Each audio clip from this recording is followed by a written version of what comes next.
سورۃ البلد، اب یہ اس کا جوڑا ہے۔ بسم اللہ الرحمن الرحیم، لا اقسم بہذا البلد۔ یہ میں نے نہیں وضاحت کی آپ کے سامنے، یہ لا اقسم کیوں ہے؟ لا اقسم، لا اقسم بیوم القیامہ، لا اقسم بالنفس اللوامہ، فلا اقسم بالشفق واللیل وما وسق۔ یہ لا جو ہے نافیہ نہیں ہے، یہ لا ہے اس معنی میں تم جو کہہ رہے ہو غلط ہے، میں قسم کھاتا ہوں قیامت کے دن کی۔ اسی طرح تمہارے دماغ میں جو بیٹھا ہوا غلط نہیں، جیسے کہ انگریزی میں نے I swear by the day of judgment، لیکن ہوتا کیا ہے انگریزی میں نے کے بعد کوما لگ جاتا ہے تو آپ کو پتا چل گیا یہ علیحدہ ہے، لیکن عربی میں یہ کومے وغیرہ ہے نہیں۔ تو لا اقسمو میں نہیں قسم کھاتا، یہ نہیں ہے، نہیں قسم ہے مجھے قیامت کے دن کی، نہیں قسم ہے مجھے اس شہر کی۔ کون سا شہر؟ مکہ مکرمہ۔ کیوں؟ یہ ابھی بات میں واضح ہو جائے گی۔ وَأَنْتَ حِلٌّ بِهَذَا الْبَلَدِ، اور اے نبی آپ حلال کر لیے گئے ہیں اس شہر میں۔ اور کچھ لوگوں نے ترجمہ کیا ہے آپ کے لیے حلال ہو جائے گا یہ شہر، یعنی یہ کہ ایک وقت آئے گا کہ اس شہر میں خونریزی کرنا آپ کے لیے اس کی اجازت ہو جائے گی، حالانکہ یہ جو ہے بلد الحرام ہے۔ گویا کہ فتح مکہ کے دن کچھ نہ کچھ تو وہاں پہ آخر خونریزی ہوئی ہے، بہت کم، منیمم ہوئی تو ہے، لیکن یہ کہ میرے نزدیک وہ مفہوم نہیں، مفہوم پہلا ہے۔ آپ کو حلال کر لیا گیا اس وقت، آپ کی عزت نفس پہ حملے ہو رہے ہیں، آپ کو ستایا جا رہا ہے، آپ کو تکلیفیں دی جا رہی ہیں، آپ جھیل رہے ہیں۔ دیکھیے ایک تو یہ شہر ہے وادی غیر ذی زرع جس میں کچھ پیدا ہی نہیں ہوتا، وہاں کی زندگی ویسے ہی مشقت والی زندگی تھی، اس کے اوپر to add fuel to fire, اے نبی آپ پر اب یہ جو مشقت پڑی ہوئی ہے کہ آپ دعوت حق کے ضمن میں جو مشقتیں جھیل رہے ہیں، تو ہم اس کی قسم کھا گئے۔ لا اقسم بہذا البلد وانت حل بہذا البلد ووالد وما ولد، اور تیسری قسم والد اور اولاد۔ یہ ایک اور مشقت ہے جو انسان پر ہے، اولاد کا پالنا، پروان چڑھانا، پرورش کرنا، کتنا بڑا بوجھ۔ یہ قسمیں کھا کر کیا کہا؟ لقد خلقنا الانسان فی کبد، ہم نے انسان کو محنت و مشقت ہی میں پیدا کیا ہے۔ یہ گویا کہ اس کے ساتھ جوڑ لیجئے، یا ایھا الانسان انک کادح الی ربک کدحا فملاقیہ۔ تو میں نے اس وقت بھی عرض کیا تھا غالب کے جو دو اشعار ہیں، قید حیات و بند غم اصل میں دونوں ایک ہیں، بہت سے پہلے آدمی غم سے نجات پائے کیوں؟ مشقت تو یہاں ہر ایک کے لیے، محنت ہے، مشقت ہے، تکلیف ہے، مسائل ہیں، پریشانیاں ہیں، کوفت ہے، ہر شخص کے لیے۔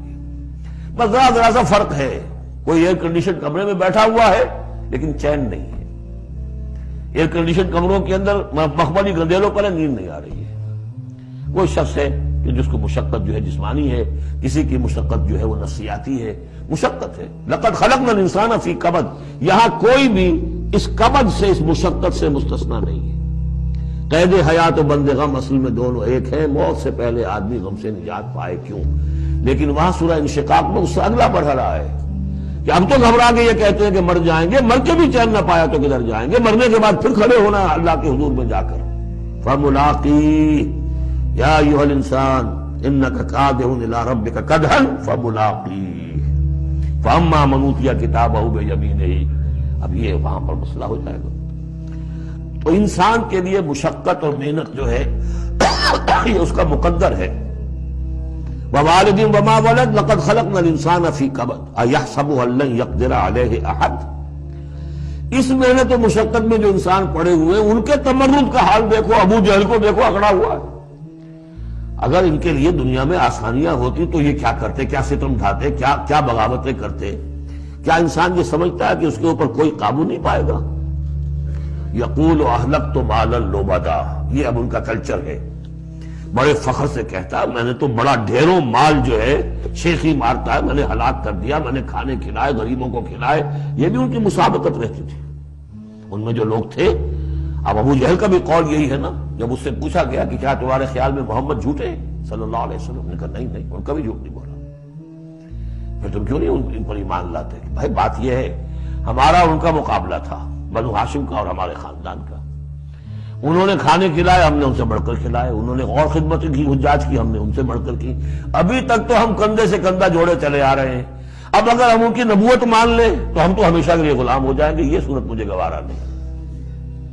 Give the devil his due، اس نے بالکل صحیح بات کہی، جھوٹا میں نہیں سمجھتا محمد کو صلی اللہ علیہ وسلم۔ کتنا اخلاقی روب تھا حضور کا اس پر، وہ ہم پڑھ لیں گے آگے چل کر جب سورہ علق ہم پڑھیں گے، وہ بعد میں اسی وقت کے لیے موضوع ہے۔ تو وہ شیخی مارتے تھے، میں نے اتنا مال ہلاک کر دیا، اتنا خرچ کیا، اتنا غریبوں میں لٹایا۔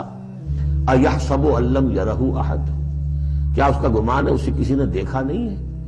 اگر تو واقع تم اس نے نیکی کی تھی تو جس کے لیے نیکی کی تھی اس نے تو دیکھ لیا ہے، بیان کیوں کر رہا ہے؟ اگر اللہ کو راضی کرنے کے لیے کوئی کیا تھا تو اس کے تو علم میں ہے۔ أَلَمْ نَجْعَل لَّهُ عَيْنَيْنِ، کیا ہم نے اس کو دو آنکھیں نہیں دی؟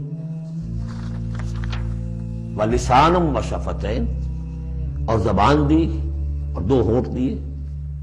وَهَدَيْنَاهُ النَّجْدَيْنِ، اور ہم نے اس کو راہ دکھلا دی دو گھاٹیوں کی، دو گھاٹیوں کی ہدایت دے دی۔ اس میں عام رائے تو یہ ہے کہ اس سے مراد ہے نیکی اور بدی، لیکن یہ کہ مجھے اس رائے سے زیادہ اتفاق ہے جن کے خیال میں اس سے مراد ہے ماں کی دو چھاتیاں، ابھار ہوتے ہیں، نجدین اس کو کہتے ہیں جو چیز ابھری ہوئی ہو۔ یہ جبلی ہدایت ہے جو بچہ لے کر آیا ہے۔ کس نے پڑھایا اس کو؟ کس نے یہ سکھایا ہے اس کو کہ جاؤ چوسو اور تمہارے اندر دودھ آ جائے گا، تمہیں جو ہے غذا مل جائے گی؟ یہ ہدایت ہے اللہ کی، وہ میں نے اس کہا تھا جبلی ہدایت۔ الذی خلق فسوی والذی قدر فہدی، یہ ہدایت تو وہ لے کے آیا بچہ، اسے معلوم میری غذا کہاں ہے۔ اس کی ماں میں، اس کے منہ میں جاتا ہے ماں کا دودھ اور وہ اس کو چوستا ہے اور پیتا ہے، کہیں سے سیکھ کر آیا ہے، کوئی ٹریننگ اس کو دی گئی۔ وَهَدَيْنَاهُ النَّجْدَيْنِ، بہرحال دونوں معنی آپ ذہن میں رکھیے۔ فَلَقْتَحَمَ الْعَقَبَةَ، لیکن وہ گھاٹی کو عبور نہ کر سکا۔ گھاٹی کون سی ہے بھائی؟ وَمَا أَدْرَاكَ مَا الْعَقَبَةُ، جانتے ہو وہ گھاٹی کون سی ہے؟ فَكُّ رَقَبَةٍ، کسی گردن کا چھڑا دینا، آزاد کر دینا، کسی غلام کو آزاد کرا دینا اپنا مال خرچ کر کے، یا کسی مقروض کا قرضہ ادا کر دینا اپنے مال سے۔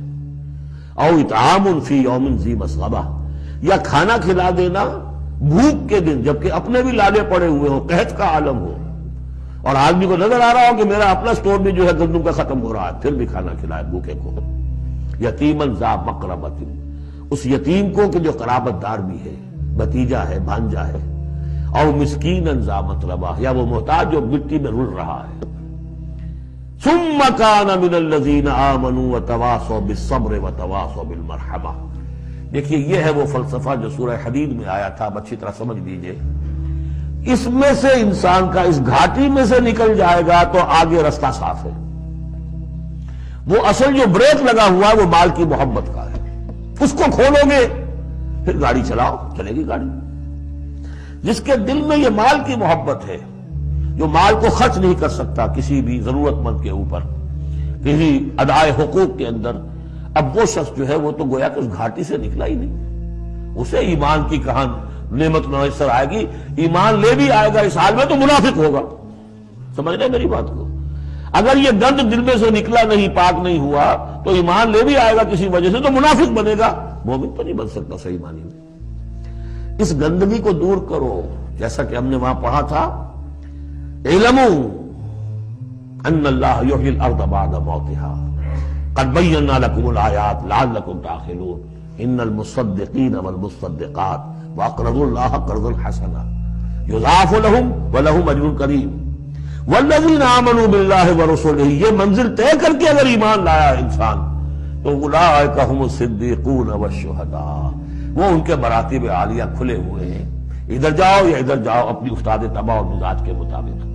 یہاں بھی وہی ہے، پہلے یہ کام کیے ہوں فلقتحم العقبہ، اگر اس گھاٹی کو عبور کر لے، اور گھاٹی کون سی ہے؟ فک رقبۃ او اطعام فی یوم ذی مسغبۃ یتیما ذا مقربۃ او مسکینا ذا متربہ ثم کان من الذین آمنوا وتواصوا بالصبر وتواصوا بالمرحمہ۔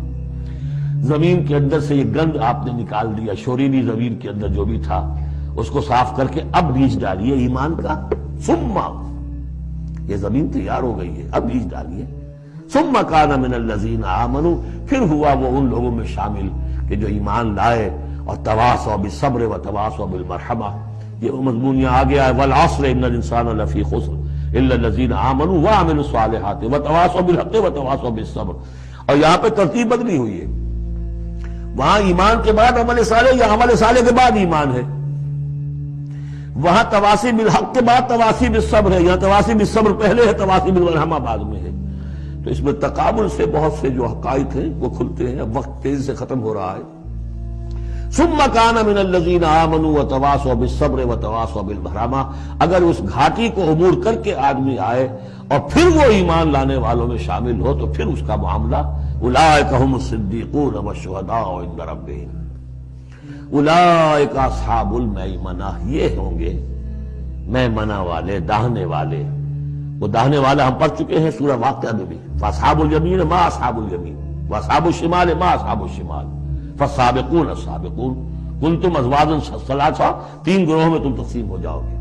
پھر یہ بھی ہو سکتا ہے ان کو جو اعمال نامے دیے جائیں گے داہنے ہاتھ میں دیے جائیں گے، ان کو جو اعمال نامے تھمائے جائیں گے وہ بائیں ہاتھ میں تھمائے جائیں گے. اولئک اصحاب المیمنہ. ویسے یمن کا لفظ آتا ہے خوش بختی کے لیے. تو یہ خوش بخت لوگ ہیں، یہ کامیاب ہو گئے، یہ رشد اور سعادت کی منزلوں کو پا گئے، یہ فوز اور فلاح تک پہنچ گئے. والذین کفروا بآیاتنا. اور جو لوگ ہماری آیات کا انکار کریں گے ہم اصحاب المشأمہ.